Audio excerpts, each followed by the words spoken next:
পশ্চিমাদের রক্তচক্ষু উপেক্ষা করে ইউক্রেন রাশিয়া যুদ্ধ শুরুর পর এই প্রথম রাশিয়া সফর করল ভারতের প্রধানমন্ত্রী নরেন্দ্র মোদী। তাদের আলোচনার বিষয়গুলোর মধ্যে অন্যতম ছিল প্রতিরক্ষা ও অস্ত্র চুক্তি। মোদীর এবারের রাশিয়া সফর এটাই স্মরণ করিয়ে দিল, বিশেষ করে অস্ত্র ও প্রতিরক্ষা ক্ষেত্রে রাশিয়া ও ভারতের বন্ধন দীর্ঘদিনের এবং অনেক শক্তিশালী।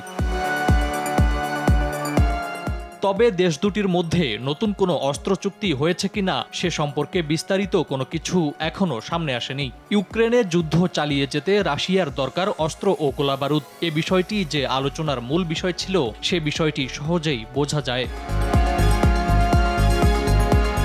রাশিয়ার শিল্প খাতে উল্লেখযোগ্য সহায়তা দেওয়ার প্রতিশ্রুতি দিয়ে থাকতে পারে মোদী, বিনিময়ে চাইতে পারে জ্বালানি ও সামরিক প্রযুক্তি। রাশিয়াকে সহযোগিতার বিষয়টি বাস্তবসম্মত হলেও দেশটির যুদ্ধ প্রচেষ্টাকে প্রকাশ্যে সমর্থন করবে না ভারত।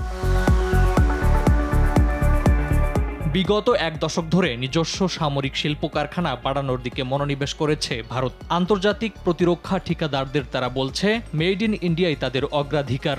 এছাড়া রাশিয়া বা অন্য যে কোনো দেশের সঙ্গে চুক্তির ক্ষেত্রে দেশীয় কোম্পানিগুলোর কাছে প্রযুক্তি হস্তান্তরের বিষয়টিকে প্রাধান্য দেয় দেশটি। তবে এখনও সাঁজোয়া ডিভিশনের উপর গভীরভাবে নির্ভরশীল ভারতের সশস্ত্র বাহিনী। দেশটির ৩,৭৪০টি ট্যাঙ্কের ৯৭%ই রাশিয়ার তৈরি। সাম্প্রতিক সময়ে প্রতিরক্ষা ক্রয় বহুমুখী করার চেষ্টা করছে ভারত। দেশটির প্রতিরক্ষা শিল্পকে এগিয়ে নিতে সহায়তা করছে রাশিয়ার কোম্পানিগুলো। মোদীর রাশিয়া সফরের আগে T-90 ট্যাঙ্কের জন্য ভারতের মাটিতে শেল উৎপাদনের জন্য চুক্তি করেছে রাশিয়ার রাষ্ট্রীয় রপ্তানি প্রতিষ্ঠান রসটেক। দুই দেশের প্রতিরক্ষা সহায়তার অন্যতম উদাহরণ ব্রাহ্মোস সুপারসনিক অ্যান্টিশিপ ক্ষেপণাস্ত্র।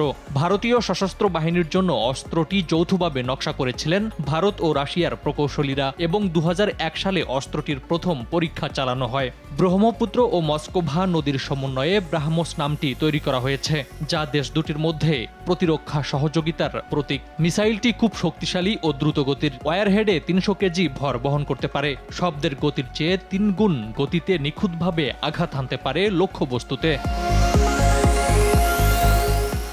ভারত রাশিয়ার যৌথ উদ্যোগে উৎপাদিত অস্ত্রগুলোর মধ্যে রয়েছে Kalashnikov AK-203 assault rifle, Sukhoi 30 MKI চতুর্থ প্রজন্মের fighter jet, Konkurs anti tank guided missile. এছাড়া MiG-29 এর রক্ষণাবেক্ষণেও দুই দেশ একত্রে কাজ করে।